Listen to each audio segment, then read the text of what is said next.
It was the night that changed my life forever, the night when I met Jesus Christ, not in a church or in a vision of heavenly glory, but in a dream so vivid it felt more real than anything I had ever known. I, John Matthews, a devout Christian and an ordinary man, was chosen to witness the unimaginable. For years, my faith had been my guiding light. I attended church every Sunday, led Bible study groups, and prayed fervently for the nation I called home, the United States of America. I believed in the promise of this great country, a beacon of freedom and prosperity, guided by the principles of justice and faith. But on that fateful night, I learned just how fragile those ideals were. It began like any other dream, fleeting, fragmented, and strange. I was standing on a vast plain, shrouded in mist, when a figure emerged from the fog. His presence was both comforting and overwhelming. He wore a simple white robe, and his eyes radiated a light that pierced through my soul. I knew instantly who he was. "John," he said, his voice gentle yet commanding, "I have come to show you the truth, the path your nation is on. What you see today is not certain, but it is possible. You must warn them." I fell to my knees, trembling. "Lord," I whispered, "why me?" "Because you believe," he replied, "and because your heart aches for the world. Come, I will show you." He extended his hand, and when I took it, the world around me dissolved. I felt a rush of wind, as if we were moving at an impossible speed. Then, we were standing in a place I recognized immediately, Washington, D.C. But this was not the city I knew. The grand monuments, the symbols of democracy, were in ruins. The Capitol dome had collapsed, its once proud facade now a crumbled heap of marble and stone. The streets were empty, littered with debris and overgrown with weeds. The air was thick with the stench of decay. "What happened here?" I asked, my voice trembling. Jesus looked at me, his face sorrowful. "A catastrophic event shook the foundation of this nation. Fear and desperation consumed the people, and they turned to those who promised safety at any cost. The government became authoritarian, stripping away freedoms in the name of security. What you see is the result of their choices." He gestured toward the White House, its windows shattered and its walls scorched. The leaders who rose to power cared only for control, not for the people. They silenced dissent, manipulated the truth, and ruled with an iron fist. In the end, they destroyed the very principles that made this nation great. I felt a lump in my throat as I looked around. This was the seat of power, the heart of democracy, reduced to nothing. "Lord," I said, "how could this happen?" "It begins with small compromises," he said. "When people value comfort over truth, convenience over justice, and fear over faith, they pave the way for tyranny. Remember this, John." Before I could respond, the scene shifted again. We were now in New York City, or what was left of it. The skyline, once a symbol of ambition and resilience, was eerily silent. Skyscrapers stood like tombstones, their glass windows shattered, their steel frames corroded. The streets were deserted, save for the occasional rustle of a newspaper blowing in the wind. "Here," Jesus said, his tone grave, "a bioengineered virus was unleashed, targeting the genetic markers of Americans. It was a weapon of unimaginable cruelty, designed to bring this nation to its knees." I stared in horror as he continued. The global community isolated the United States to prevent the spread, but the damage had already been done. Millions perished. Those who survived lived in fear, distrustful of one another. Communities fractured, and the spirit of unity that once defined this nation was lost. I thought of the families torn apart, the lives cut short. Who would do such a thing? I asked. "The enemy is not always who you think," Jesus replied. "It is not just foreign powers or malicious actors. It is pride, greed, and a lack of vigilance. The virus was the weapon, but division was the true killer. A nation divided cannot stand." Before I could process what I had seen, we were in Los Angeles. The once vibrant city was a shadow of its former self. The famous Hollywood sign lay in ruins, its letters scattered across the hills. The streets were cracked and overgrown, the landmarks abandoned. "This," Jesus said, "is the result of economic collapse. Decades of unsustainable debt led to the nation's default. Its allies abandoned the dollar, and its enemies demanded repayment. When China demanded control over American resources, the government had no choice but to comply. The people, stripped of their wealth and livelihoods, descended into chaos. I could see it clearly, the empty stores, the boarded-up homes, the ghostly silence of a city that once buzzed with life. "Lord," I said, "this is too much. How can one nation endure so much pain?" "It is not about enduring," he said. "It is about heeding the warnings. This is a path that can be changed, but only if the people turn back to me, to truth, and to humility."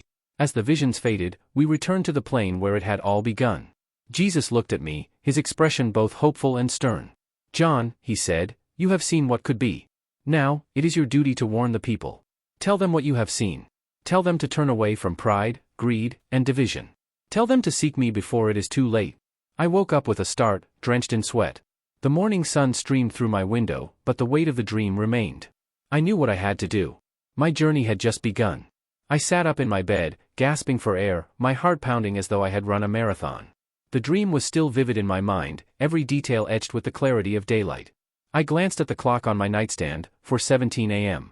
The world outside my window was still dark, but inside, I felt a fire burning, an urgency unlike anything I had ever experienced before. I couldn't shake the images, the ruins of Washington, D.C., the empty streets of New York, the desolation of Los Angeles. They weren't just places in my dream, they felt like warnings etched onto my soul. I slid off the bed and knelt on the hardwood floor. Lord, I whispered, why did you show me this? What am I supposed to do? I'm just one man. The answer was immediate, not in words but in a profound sense of clarity. Go and warn them. Speak the truth, no matter the cost. The following days were a blur of prayer, reflection, and quiet preparation. I wrestled with the enormity of the task ahead. How could I, John Matthews, a simple man from a small town, warn an entire nation about its potential collapse? Would anyone believe me? Would they even listen? But I couldn't ignore the conviction burning in my heart. Jesus had chosen me for a reason. If I stayed silent, I would be complicit in the fall of the country I loved. I decided to start with my local church. After the Sunday service, I asked Pastor Williams if I could speak to the congregation. He was hesitant at first, sensing my urgency but unsure of what I had to say. John, he said, folding his hands on his desk, are you sure this is from the Lord? Dreams can be powerful, but they can also be misinterpreted. I met his gaze, unwavering. Pastor, I know what I saw. This wasn't just a dream, it was a vision, a warning. I need to share it. After a moment of silence, he nodded. All right, John. You can speak next Sunday. But tread carefully, people may not be ready to hear what you have to say. The following Sunday, I stood before the congregation, my hands trembling as I gripped the podium. The church was full, the faces of my friends and neighbors looking up at me with curiosity and concern. Brothers and sisters, I began, my voice shaking, I have something important to share with you, something the Lord has revealed to me. It is a warning, and it is not easy to hear. I recounted the dream in as much detail as I could, sparing nothing. I described the ruins of Washington, the abandoned streets of New York, the economic collapse in Los Angeles. I told them about the authoritarian government, the bioengineered virus, and the crushing weight of debt that led to the nation's downfall. This is not a prophecy, I said, my voice firm. It is a warning. These things can be avoided if we turn back to God, if we reject greed, division, and pride. But if we continue on our current path, we may face these very outcomes. The room was silent when I finished, the weight of my words hanging in the air. Some looked moved, others skeptical. Finally, an older man in the back stood up. John, he said, his voice gruff, I respect your faith, but how do we know this isn't just your imagination? Dreams are just dreams, after all. I took a deep breath. I can't prove it to you, I admitted. But I can tell you this, I felt the presence of the Lord as surely as I stand before you now. He has called us to repentance, to turn away from the path of destruction. Whether you believe me or not is up to you, but the choice is yours. In the days that followed, word of my message spread through the town. Some people were deeply moved, joining me in prayer and fasting for the nation. Others dismissed me as a fanatic, shaking their heads and avoiding me on the street. One afternoon, as I was leaving the grocery store, a woman named Sarah approached me. She was one of the skeptics who had been in the church that Sunday. John, she said, I've been thinking about what you said. It's hard to believe, but something about it felt true. What can I do? I smiled, grateful for her openness. Pray, I said. Pray for our nation, for its leaders, and for the people who are suffering. And share the message. Even if people don't believe it, we have to keep trying. As more people joined me, I realized that this was just the beginning. The vision wasn't just a warning, it was a call to action, a chance to change the course of history. After Sarah's encouragement, I realized the message wasn't meant to stay confined to my small town. I had to take it further, to anyone who would listen. I began traveling to neighboring towns, speaking wherever I could, at community centers, on street corners, and even at small gatherings in people's homes. Not everyone welcomed me. I was mocked, dismissed, and even threatened. Some accused me of fearmongering, others said I was a lunatic. But there were always a few, just a few, who listened. Those were the ones who kept me going. One evening, after delivering my message at a church in a nearby city, a man approached me as the congregation was dispersing. He was clean-cut and wore an expensive suit, his demeanor calm but assertive. John Matthews, he asked, extending a hand. Yes, I said cautiously, shaking it. "I'm James Carter," he said. "I work for a news outlet. We've heard about your vision, and I'd like to interview you." At first, I was hesitant. The media wasn't known for treating people like me kindly. But I felt compelled to say yes. If this was a chance to reach more people, I had to take it. The next day, I sat in a sterile studio under bright lights. Carter, seated across from me, started the interview politely enough, asking about my background and the details of my vision. But as it progressed, his tone became more confrontational. "John," he said, "some people might say you're exploiting fear for attention. How do you respond to that?" "I'm not here for attention," I replied firmly. "I'm here because I believe this nation is heading down a dangerous path." The vision wasn't about fear, it was about hope. It's a warning, yes, but also a call to change before it's too late. He smirked, clearly unconvinced. "And do you really think you, one man, can change the fate of an entire nation?" I paused, meeting his gaze. "No," I said. "But I believe God can. And if even one person hears this message and turns back to him, it will have been worth it." The interview aired that evening, and I braced myself for the fallout. The backlash was swift. Online forums lit up with ridicule, calling me a doomsday prophet and a fraud. But amidst the negativity, there were glimmers of support. I received emails and letters from people across the country, some thanking me for sharing my vision, others sharing similar experiences. A pastor in Chicago invited me to speak at his church. A community leader in Texas offered to organize a rally. But one message stood out. It was from a retired senator named Elizabeth Morgan, who had seen the interview and wanted to meet. I met Senator Morgan in a small cafe on the outskirts of the city. She was in her 70s, her hair silver but her eyes sharp and intelligent. "Mr. Matthews," she said, shaking my hand firmly. "I'm not a religious person, but your words struck a chord with me. I've seen the signs of what you're talking about: division, greed, corruption. It's all there. And it's only getting worse? Then you understand why I have to keep speaking," I said. "I do," she said. "And I want to help you." Over the next few weeks, Senator Morgan used her connections to amplify the message. She arranged meetings with activists, community leaders, and even a few current politicians who were sympathetic to the cause. For the first time, it felt like the message was gaining traction. But the more visible I became, the more enemies I made. One night, as I was driving home from a speaking engagement, I noticed a black SUV following me. My heart raced as I turned down side streets, trying to lose it, but it stayed on my tail. When I finally pulled into my driveway, the SUV stopped at the curb. A man in a dark suit stepped out and approached my car. "Mr. Matthews," he said, his tone cold, "you need to stop what you're doing." "Excuse me," I said, stepping out of the car. "You're stirring up unrest," he said. "It's dangerous. For you and for everyone else. Is that a threat?" I asked, my voice steady despite the fear rising in my chest. "It's advice," he said, turning back to the SUV. "Take it." As the SUV drove away, I realized the cost of spreading this message might be higher than I'd anticipated. But I couldn't stop, not now. Despite the threats, the message continued to spread. Churches across the country began holding prayer vigils for the nation. Grassroots movements sprang up, calling for unity, repentance, and accountability. Even some media outlets began to take the message seriously, interviewing experts on the issues of debt, division, and authoritarianism. But it wasn't enough. The nation was still deeply divided, and the forces of greed and corruption were stronger than ever. One night, months after the initial dream, I was praying in my living room when I felt the same presence I had in the dream. Closing my eyes, I was transported back to the misty plain. Jesus was there, his expression both loving and grave. "John," he said, "you have done well. But the work is not yet finished." "Lord," I said, "what more can I do?" "Keep warning them," he said. "The time is short. But remember, the outcome is in my hands. Be faithful, and trust in me." When I opened my eyes, I felt a peace I hadn't known before. No matter what happened, I knew I was fulfilling my purpose. The dream of my calling transformed into the reality of a relentless mission. The warnings were clear: America's downfall was not inevitable, but the path it walked would lead there without repentance. I realized that while the fight for the soul of a nation was spiritual, the actions required were practical. I began to address not just the warning but the steps to prevent it. Each speech, each meeting, and each prayer session emphasized the importance of humility, unity, and accountability. The message was no longer just about destruction, it was about redemption. The momentum grew. What started as small gatherings in church basements blossomed into a nationwide movement. We called it the National Revival Movement, a coalition of believers, reformers, and everyday citizens who saw the signs and wanted to act. Social media, which had once ridiculed me, became an unexpected ally.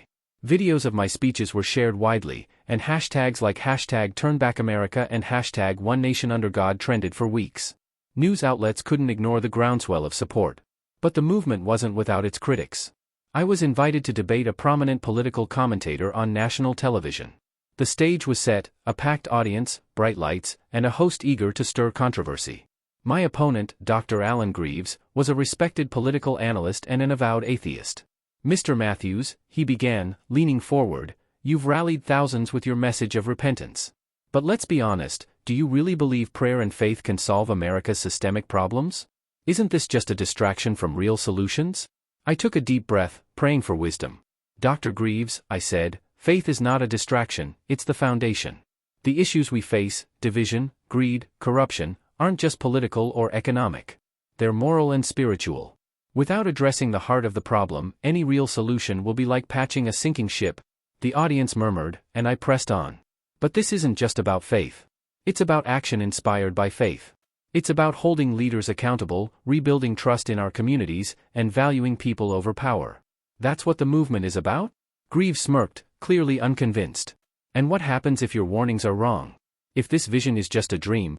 I met his gaze. "Then we'll have built a stronger, more united nation for nothing. But if I'm right, and we do nothing, the cost is unimaginable." As the movement gained traction, the pushback became more aggressive. Online smear campaigns painted me as a fraud. Anonymous messages flooded my inbox, warning me to stop. At one rally, protesters disrupted the event, shouting that I was a false prophet and a fearmonger. One night, I returned home to find a brick thrown through my window. A note was attached, scrawled with the words, "This is your last warning." Fear gripped me, but I refused to be silenced. I knelt on the broken glass, praying for strength. "Lord," I whispered, "if this is your will, I will not stop. Protect me, and guide me." The threats only fueled the movement. People rallied around me, determined to protect the message. Churches from every denomination joined forces, organizing nationwide days of prayer and fasting. Town halls were filled with citizens demanding accountability from their leaders. The moment that truly shook the nation came during a televised address by Senator Elizabeth Morgan, who had become one of our strongest advocates. Standing before the cameras, she declared, "The time for complacency is over. We cannot ignore the warning signs. We must confront the corruption, division, and pride that have brought us to this point. This is not just about faith, it's about the survival of our nation." Her speech sparked a wave of bipartisan support for new policies addressing economic reform, campaign finance transparency, and community investment. Months after the movement had reached its peak, I experienced another vision. This time, it wasn't of ruins but of restoration. I stood on the same misty plain, but instead of desolation, I saw fields of green, cities bustling with life, and communities united in harmony. Jesus appeared once more, his face radiant with hope. "This," he said, gesturing to the scene, "is the path of repentance and renewal. It is not without challenges, but it is possible if the people remain steadfast. You have done well, John. Continue to lead, but remember, the outcome is not in your hands. It is in theirs." When I awoke, I felt an overwhelming sense of peace. The vision wasn't just a warning, it was a promise. The years that followed were marked by both victories and setbacks. Some regions embraced the call for unity and reform, while others resisted change. But the national revival movement endured, its message spreading to every corner of the country. I continued to speak, write, and lead, but I knew the movement was bigger than me. It belonged to the people who had embraced the vision and made it their own. In my quieter moments, I often reflected on the dream that had started it all. I knew the future was uncertain, but I also knew that faith, courage, and perseverance could shape it. As I write this, years have passed since that first vision. The United States is not perfect, but it is stronger, more united, and more aware of its fragility. I don't know what the future holds, but I do know this: a nation that turns to God, that values truth and justice, can weather any storm. And as long as there are people willing to stand for what is right, there is hope. The dream wasn't just a warning, it was a call to action. And that action continues, one heart at a time.